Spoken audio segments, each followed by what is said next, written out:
எனது ஆகஸ்ட் 15ஆம் தேதி சுதந்திர தினமே இல்லையா?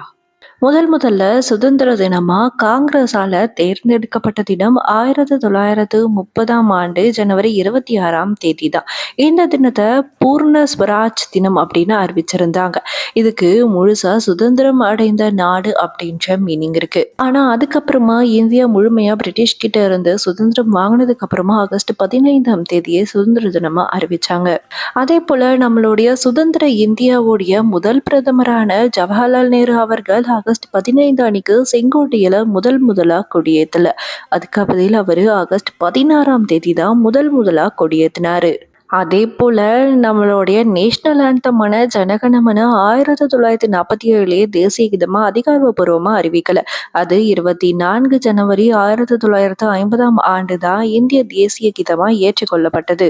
என்னதான் இந்தியாவுக்கும் பாகிஸ்தானுக்கும் ஒரே நேரத்துல சுதந்திரம் கிடைச்சாலும் சுதந்திர தினங்கள் வேறு வேறுதான்.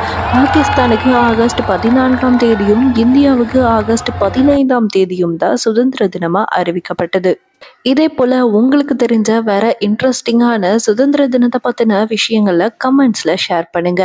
இந்த வீடியோ உங்களுக்கு பிடிச்சிருந்தா மறக்காம லைக் பண்ணிக்கோங்க அண்ட் நம்ம சேனலுக்கு சப்ஸ்கிரைப் பண்ணிக்கோங்க. தேங்க்யூ ஃபார் வாட்சிங்.